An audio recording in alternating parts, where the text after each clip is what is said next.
Good morning children. पूरा chapter complete होने के बाद मैं कुछ ट्रिक्स आपको देना चाहूंगी जिनको फॉलो करके आप इजीली रे डायग्राम भी ड्रॉ कर पाएंगे और जो न्यूमेरिकल्स आपको दिए जाते हैं उनको भी आप अच्छे से कर सकते हैं। आपने मिरर्स के सामने डिफरेंट डिफरेंट पोजीशन पे ऑब्जेक्ट को प्लेस करके उनके रे डायग्राम बनाने सीख लिए। ठीक ऐसे ही लेंसेज के भी सीख लिए। अब एक क्लू आपको दिया हुआ है कि ऑब्जेक्ट को प्लेस करना है कहां पे, बिटवीन सी एंड एफ। तो अगर आपको रे डायग्राम अच्छे से याद है तो जो चार चीजें हैं हमारे पास, 2 मिरर्स एंड 2 लेंसेज, अब यहाँ पे आपको दिखाई दे रहे हैं। अब देख के इनके नाम बताइए। ये कौन सा मिरर है बेटा? Yes, this is the concave mirror. कौन सा है? Concave. And this is convex mirror. ये कौन सा लेंस है जो सेंटर में थिकर है, एजिस पे थिनर है? This is the convex lens and this is concave lens. आपको सिर्फ एक चीज दी हुई है सबके लिए कि ऑब्जेक्ट को कहां प्लेस किया गया है, बिटवीन सी एंड एफ। तो इमेज फॉर्मेशन आपने करनी है। ठीक है, सबसे पहले आप क्या लेंगे? कनकेव मिरर को लिया आपने। यस, ये आपने इसके सारे पॉइंट्स मार्क कर दिए। This is the P, F and this is its C. You have placed your object over here. जो रे ऑफ लाइट इसके रिफ्लेक्टिंग सरफेस पे आके स्ट्राइक करेंगी उनके बारे में भी आप जानते ही हैं कि अगर रे ऑफ लाइट इस प्रिंसिपल एक्सिस के पैरेलल इस पे इंसिडेंट होती है, then after reflection it will pass through the principal focus. Principal focus में से होकर पास हो जाएगी। अगर प्रिंसिपल फोकस से इंसिडेंट हो रही है, then after reflection it become parallel to the principal axis. yes, अगर ये इस पे से होके स्ट्राइक हो रही है तो रिफ्लेक्शन के बाद क्या होगी बेटा? प्रिंसिपल एक्सिस के पैरेलल हो गई है। डायरेक्शन आपने रे डायग्राम जब भी बनाते हैं तो जरूर दिखाना है। यहां आ गई है चीज, राइट? एक बार इनको आप इमेजेस को देख लीजिए, फिर असली ट्रिक पे हम आते हैं। अगर कन्वेक्स मिरर है आपका, इसमें आपको रे डायग्राम बनाते टाइम हमने कहा था कि इन्फिनिटी से अगर रे ऑफ लाइट आ रही है तो वो आफ्टर रिफ्रैक्शन क्या हो, आफ्टर रिफ्लेक्शन क्या होंगी? वो डाइवर्ज हो जाती हैं। यस, लेकिन अगर मान ऑब्जेक्ट कहाँ प्लेस किया हुआ है, ये इसका एफ है और this is the C, centre of curvature. तो रे ऑफ जो ऑब्जेक्ट प्लेस किया गया है that is between F and C. The ray of light that is parallel to the principal axis after reflection same medium में वापस चली जाती है by changing its path and direction. इस रिफ्लेक्टेड रे को अगर हम बैकवर्ड डायरेक्शन में रेज करते हैं then it appear to coming from the principal focus, ये बताया था। अब सेकेंड रे ऑफ लाइट को हम किधर, किसकी तरफ डायरेक्ट करें? सेंटर ऑफ कर्वेचर की तरफ। तो आपका जो इमेज बन रहा है वो कहां बन रहा है? पी एंड एफ में। देखिए, ऑब्जेक्ट की लोकेशन हमने दोनों में सेम बताई थी। कनकेव मिरर में भी सी एंड एफ के बीच में, तो कन्वेक्स मिरर में भी सी एंड एफ के बीच में रखा था। तो यहाँ पे इमेज कहाँ बन गया बेटा हमारा? पी एंड एफ के बीच में। क्लियर हो रही है? यस। अब इसके लिए आइए आप, कन्वेक्स लेंस ऑब्जेक्ट, ये इसमें हम दोनों तरफ इसका प्रिंसिपल फोकस लेते हैं, ये एफ, और जो 2f होता है 2f को आप सेंटर ऑफ कर्वेचर मान लीजिए। तो ऑब्जेक्ट को यहाँ प्लेस किया। रे ऑफ लाइट बिल्कुल वैसे ही बिहेव करती है जैसे मिरर में करती है। फर्क सिर्फ यही है कि मिरर में रिफ्लेक्ट हो जाते हैं, बाउंसिंग बैक हो जाती हैं, और इसमें मीडियम को क्रॉस करके दूसरी डायरेक्शन में चली जाती हैं। तो जो पैरेलल आ रही है ऑब्वियसली वो किधर से होके निकलेगी? प्रिंसिपल फोकस में से होके पास हो गई। This is F and this is 2f। इसको हम f1 ले लेते हैं। ये c को आप 2f1 भी कह सकते हैं, and this is f2 and this is 2f2, right. ये आपकी मेमोरी के लिए है कि मिरर्स में हम centre of curvature word use करते हैं, तो यहाँ पे लेंसेज में हम उसको 2f कर देते हैं। जो लेफ्ट साइड होता है उसको f1, तो राइट साइड होता है उसको f2 से मार्क करते हैं। दूसरी जो ऑप्टिकल सेंटर में से रे ऑफ लाइट जाएगी, आपने रे डायग्राम बनाते टाइम क्या सीखा कि वो अपने पाथ से डाइवर्स नहीं होती। तो जो रे ऑफ लाइट है ऑप्टिकली इसके ऊपर इंसिडेंट हो रही है, after refraction it will pass on the same direction, और ये दोनों कहाँ मिल रही हैं बेटा, 2f2 के बियॉन्ड। इमेज कैसा बन रहा है आपका, रियल एंड इन्वर्टेड। ठीक है, ये यहां तक क्लियर हो गई होगी। अब यहाँ जगह कम है तो मैं इस वाला जो कनकेव लेंस है इसकी यही दिखा देती हूँ। ऑप्टिकल सेंटर, यहाँ पे आपने ऑब्जेक्ट को प्लेस किया है, ray of light principal axis के पैरेलल आ रही है, आफ्टर रिफ्रैक्शन डाइवर्ज हो गई, एंड अगर हम इसको बैकवर्ड डायरेक्शन में रेज करते हैं then it appear to coming from the principal focus. अगर रे ऑफ लाइट हम ऑप्टिकल सेंटर पे इंसिडेंट कराते हैं then it does not divert from its original path and go on the same direction. जहां पे ये दोनों रे ऑफ लाइट एक दूसरे को इंटरसेक्ट कर रही होती हैं, उस जगह पे क्या बन जाएगा, इसका वर्चुअल इमेज।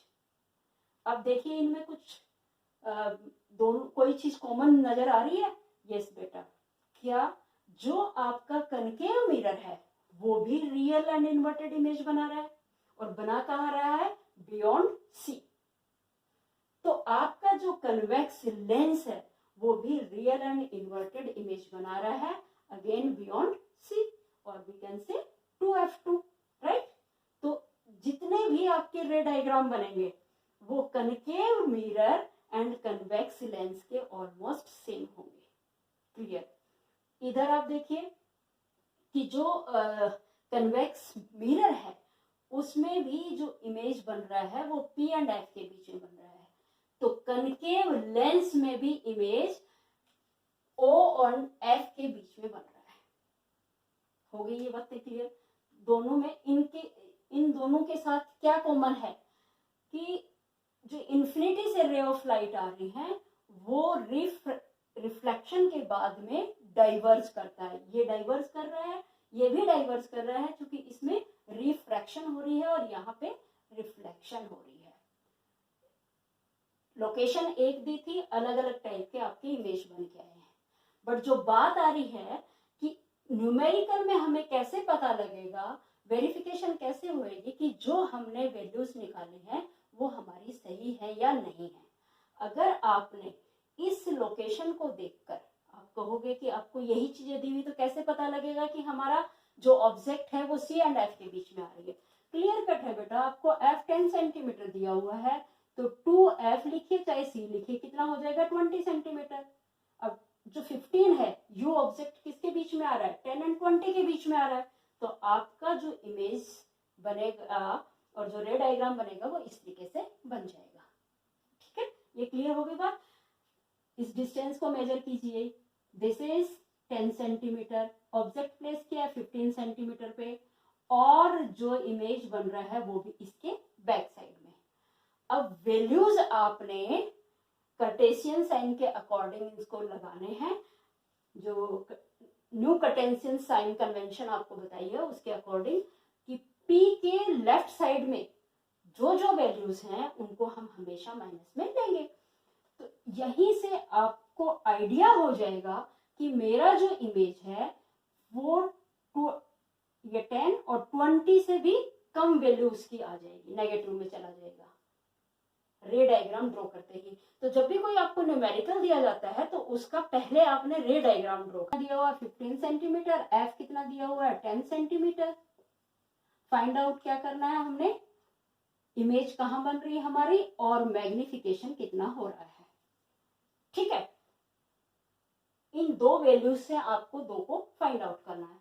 मेरा जैसे ही आपके सामने वैल्यूज आती है एकदम से उसका रे डायग्राम ड्रॉ कर दीजिए, आपको क्लू मिल जाएगा कि कहाँ पे मेरा ये आपका ऑब्जेक्ट की डिस्टेंस, रे ऑफ लाइट पैरेलल इधर से निकल गई और प्रिंसिपल फोकस से स्ट्राइक हुई, बस आंसर आपके हाथ में आ गया। वेरिफिकेशन भी आपकी हो जाएगी, यानी वैल्यू जो है वो माइनस में आनी चाहिए और किससे कम होनी चाहिए, -20 से भी कम, राइट। इतना क्लियर हो जाएगा। निकाल के देखते हैं।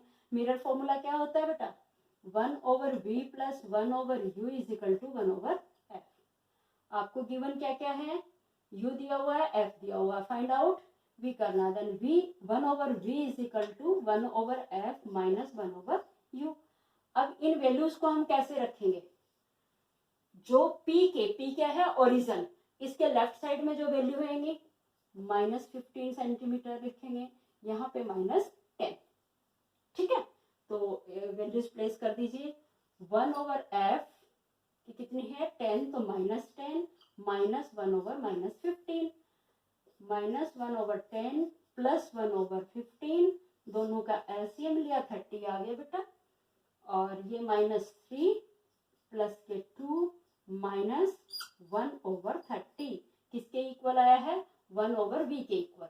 तो 1/v = -1/30, v = -30 सेंटीमीटर। और 20 पे आपका c है, इमेज आपका c के भी पीछे बन रहा है, तो यही से आपको क्लू मिल गया।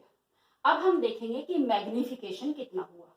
तो m = क्या होता है, एक तो आपने देखा है कि ratio of image height over object height, तो दूसरा रेशो किसका होता है, image distance over object distance. तो इमेज की डिस्टेंस, अब फॉर्मूले में यहाँ प्लस है तो मैग्निफिकेशन में हमेशा माइनस आएगा, ये बात आपने याद रखनी है साइन में।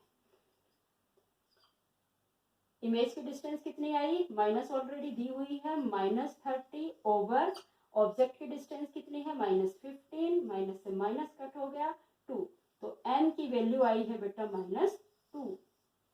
क्लियर हो गया, ये भी आ गई। तो आपने यहाँ पे नोट कर लेना है कि कनकेव लेंस में v आया है आपका -30 एंड m आया है -2। जब भी मैग्निफिकेशन माइनस में आता है वहीं आप समझ जाइए कि रियल इमेज बनेगा, डाउनवर्ड डायरेक्शन में होगा। पक्का हो गया, क्लू मिल गया। अब दूसरे मिरर के लिए भी हम सेम वैल्यू प्लेस करेंगे, फॉर्मूला सेम रहेगा। यहां आके बच्चे गड़बड़ करते हैं, बाकी यहां तक सब ठीक है। देखो कैसे गड़बड़ कर लेते हैं आप लोग। ये आपके पास है कन्वेक्स मिरर,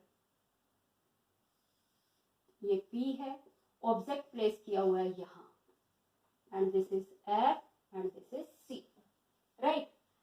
जो रे ऑफ लाइट जो पैरेलल आ रही है रिफ्लेक्ट होके चली गई बैकवर्ड डायरेक्शन में।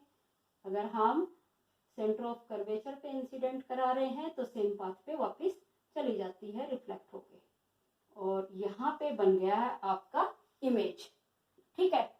अब आपको ये पता है कि जो फोकल लेंथ है वो कितनी बेटा, 10 सेंटीमीटर। ये जो ग्राफ का ओरिजिन है उसकी तरह बिहेव कर रहा है। अब जो वैल्यूज हैं वो देखना है कि राइट साइड कौन सी आ रही है, प्लस एक्स एक्सिस पे कौन सी आ रही है और माइनस एक्स एक्सिस पे कौन सी आ रही है। तो जो u होएगा वो हमेशा माइनस में होएगा, चाहे मिरर हो चाहे लेंस है, ये बात आपने याद रखनी है। तो u की वैल्यू तो इसमें हमारी आएगी माइनस में, यानी u = हम कितना रखेंगे, -15 सेंटीमीटर। बट जो f बन रहा है, जो इमेजिनरी प्रिंसिपल फोकस आ रहा है, ये p के राइट साइड में, तो यहाँ पे हम f की वैल्यू 10 प्लस में रखेंगे, माइनस में नहीं रखेंगे। चेंज आ गया है, इतना क्लियर हो गया। और जैसे इमेज आपकी कहाँ आ रही है, p एंड f के बीच में, f की वैल्यू कितनी है, +10 सेंटीमीटर, इन दोनों के बीच में है, तो जो आपका आंसर आएगा वो 0 से 10 के बीच में आएगा।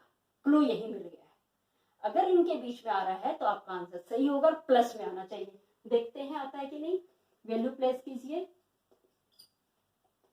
10 - 1/-15। अब दोनों 1/10 + 1/15, एलसीएम लिया 30, ये आ गया 3 + 2 = 5/30, 1/6। तो 1 1/v is equal to 1/6, then v is equal to आ गया 6 सेंटीमीटर। तो जो आपका इमेज बना है v की वैल्यू कितनी आई बेटा, प्लस में 6 सेंटीमीटर। रे डायग्राम ड्रॉ करते के साथ आपको पता लग जाएगा कि मेरा आंसर कितना आना चाहिए। अब इसका जरा मैग्निफिकेशन भी देख लेते हैं। m इज इक्वल टू क्या हो जाएगा, -v/u। जब आपको ऑब्जेक्ट हाइट और इमेज हाइट नहीं दी होती है तो मैग्निफिकेशन में हमने यही फॉर्मूला अप्लाई करना होता है। -v, हालांकि v की वैल्यू यहाँ प्लस में आई है बट फॉर्मूले में माइनस है तो हम माइनस रखेंगे और इसको हम ब्रैकेट में लिख लेंगे। तो कितना आ गया, 6/-15, राइट। अब ये दोनों आपस में कट हो जाएंगे तो क्या, ये माइनस को माइनस से मल्टीप्लाई करोगे तो क्या आ जाएगा, 6/15, m इज इक्वल टू 15 से डिवाइड करेंगे तो आ जाएगा 0.4 सेंटीमीटर, राइट। अब ये किस में आ रहे हैं, प्लस में। तो जब भी मैग्निफिकेशन प्लस में आए, क्योंकि वैसे भी आप देख लीजिए ये वाई एक्सिस पे जा रहा है, प्लस वाई एक्सिस की तरफ जा रहा है तो प्लस में ही आना चाहिए मैग्निफिकेशन। जहां मैग्निफिकेशन प्लस में आता है आप समझ जाइए कि हमारा जो इमेज है वो वर्चुअल है, रियल नहीं है और साथ में इरेक्ट भी है। हो गया क्लियर। अब सेम वैल्यू से हम फाइंड आउट करेंगे कन्वेक्स लेंस के लिए। कनकेव लेंस के लिए, कनकेव मिरर का ये आया है, कन्वेक्स मिरर के लिए, कन्वेक्स मिरर के लिए v आ गई है बेटा हमारी 6 सेंटीमीटर। तो मैग्निफिकेशन हमारा आया है 0.4 सेंटीमीटर। ये बातें आपने ध्यान रखनी। देखिए एक वैल्यू रखी थी और सब में अलग अलग आ रही हैं। अब नेक्स्ट हमारा आता है बेटा कन्वेक्स लेंस, ऑप्टिकल सेंटर। ये आपका F1 हो गया, दिस इज F2 और जो 2F2 आएगा that is equal to centre of curvature, तो इसको 2F1। ऑब्जेक्ट कहाँ प्लेस किया था हमने, F एंड 2F2 के बीच में। रे ऑफ लाइट पैरेलल आई और प्रिंसिपल फोकस में से होके पास हो गई।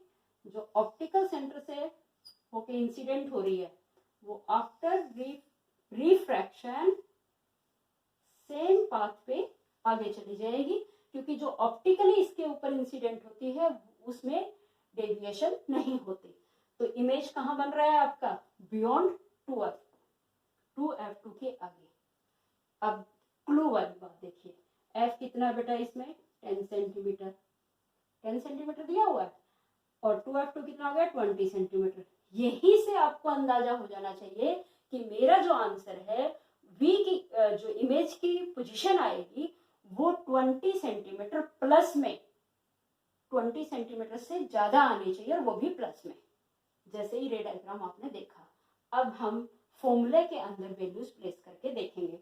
वैल्यू जो लेनी है आपने बिल्कुल वही न्यू कार्टेशियन साइन कन्वेंशन की तरह लेनी है। ये ऑप्टिकल सेंटर ग्राफ का ओरिजिन है, इसके राइट साइड में प्लस में, लेफ्ट में माइनस में, अपवर्ड प्लस, डाउनवर्ड माइनस। तो जो आपका ऑब्जेक्ट की डिस्टेंस है u की वैल्यू आपने -15 रखनी है और जो f आ रहा है इसकी प्लस में 10 वैल्यू प्लेस करनी है। अब हम फॉर्मूला क्या होता है लेंस का, 1/v - 1/u is equal to 1/f। Find out क्या करना है ये, तो 1/v is equal to 1/f plus 1/u। देखिए 1/10, क्योंकि f की तो हमें प्लस में रखनी है, प्लस और इसकी रखनी है माइनस में, तो प्लस 1/- -15। बस गलती बच्चे यही करते हैं, बाकी सब कुछ आप सारा कर जाते हैं। अब प्लस माइनस को मल्टीप्लाई करोगे तो क्या हो जाएगा, minus 1/v is equal to 1/10 - 1/15। LCM लिया 30 आ गया, 3 - 2 इज इक्वल टू 1/30। तो 1/v is equal to 1/30, v is equal to 30 centimetre. किस में आया, प्लस में। किसका, कन्वेक्स लेंस का 30 सेंटीमीटर प्लस में आई है, प्लस। अब इसका जरा मैग्निफिकेशन देख लेते हैं। m इज इक्वल टू, क्योंकि हमें हाइट नहीं दी हुई है तो हमने image distance and object distance से ही कैलकुलेट करना है। इमेज का डिस्टेंस कितना आया है 30 सेंटीमीटर, प्लस का और जो आपका ऑब्जेक्ट का डिस्टेंस है दैट इज -15। कट किया, m इज इक्वल टू आ गया है -2। जैसे ही मैग्निफिकेशन माइनस में आए आपके दिमाग में बात क्लिक होनी चाहिए कि हमारा इमेज रियल बना है। और माइनस डायरेक्शन किसको इंडिकेट कर रही है? माइनस वाई एक्सिस को, माइनस वाई एक्सिस, ये प्लस वाई एक्सिस। ठीक है, ये दोनों बातें आपने याद रखनी है। तो कन्वेक्स का मैग्निफिकेशन कितना आया है बेटा? कन्वेक्स लेंस का -2। ठीक, अब लास्ट रह गया हमारा ये जो F2 है, ये आप यहाँ पे C भी लिख सकते हैं, कंफ्यूज मत होना। ऑब्जेक्ट कहाँ प्लेस किया था? F एंड 2F के बीच में। जो इस पे स्ट्राइक कर रही है आफ्टर रिफ्रैक्शन डाइवर्ज होगी। और अगर इसको बैकवर्ड डायरेक्शन में रेज करते हैं तो कहाँ से आती हुई अपीयर होती है? ये प्रिंसिपल फोकस से। और जो ray of light optically incident होती है वो विदाउट पाथ से डाइवर्ट हुए सीधी निकल जाती है। और जहां ये दोनों एक दूसरे को इंटरसेक्ट करती है वहां आपका इमेज बनेगा। जैसे ही इमेज बना, वैल्यूज आपके दिमाग में हैं कि ऑब्जेक्ट रखा था हमारा 15 सेंटीमीटर पे और एफ आ रही है 10 सेंटीमीटर। अगेन हमारी जो इमेज की डिस्टेंस है वो 0 से लेके -10 के बीच में आनी चाहिए। माइनस में होगी और कितनी होएगी? -10 से मैग्नीट्यूड उसका ज्यादा होएगा और वैसे आप वैल्यू देखोगे तो कम होगी। तो यानी -10 से 0 के बीच में, वो -9 भी हो सकता है, -7, -8, -5 कुछ भी हो सकती है। देखते हैं वैल्यूज डाल के फॉर्मूले में। 1/v - 1/u is equal to 1/f। 1/v is equal to 1/f plus 1/u। Value place कीजिए, f का भी माइनस में आएगा, u का भी माइनस में, तो -1/10। अगेन ये साइन प्लस का है, -15। 1/v is equal to -1/10 -1/15। LCM लिया, आ गया 30 -3 -2 -5/30। तो 1/v is equal to -5/30। v is equal to आ गया बेटा -6 सेंटीमीटर। आया कि नहीं? 6 सेंटीमीटर। मैंने बोला था कि -10 से लेके 0 के बीच में ऑप्टिकल सेंटर है, तो 0 के बीच में इसकी वैल्यू आनी चाहिए, क्योंकि ऑप्टिकल सेंटर पे क्या है? 0। इसके लेफ्ट साइड में माइनस में जाएंगे और राइट साइड में प्लस में। तो आपका जो कनकेव लेंस था, कनकेव लेंस, उसकी इमेज के डिस्टेंस कितने सेंटीमीटर पे बनेगा? इमेज -6 सेंटीमीटर पे। अब इसका मैग्निफिकेशन भी देख लीजिए। m इज इक्वल टू क्या हो जाएगा? v/u। v आया -6, u है -15, माइनस से माइनस कट हो जाएगा आपका। तो अगेन वैल्यू क्या आ जाएगी हमारी? प्लस में 0.4 सेंटीमीटर। अब देखिए इरेक्ट बन रहा है, वाई एक्सिस की तरफ इंडिकेट कर रहा है, और जहां प्लस में मैग्निफिकेशन आएगा आप समझ जाएंगे कि मेरा इमेज वर्चुअल है। अब जो चारों में कोरिलेशन देखने को मिला, इसकी भी मैग्निफिकेशन नेगेटिव आ रही है कनकेव मिरर की, तो नेगेटिव और किसकी आई है? कन्वेक्स लेंस की, यानी दोनों रियल इमेज बनाते हैं। इसकी मैग्निफिकेशन प्लस में है तो इसकी भी प्लस में है, means convex mirror and concave lens दोनों वर्चुअल एंड इरेक्ट इमेज बनाते हैं। तो कोई भी वैल्यू आपको दी जाए, फॉर्मूला बहुत ही सिंपल है, सिर्फ और सिर्फ आपने वैल्यूज प्लेस करते टाइम पूरा ध्यान रखना है। थैंक यू बेटे, हैव ए गुड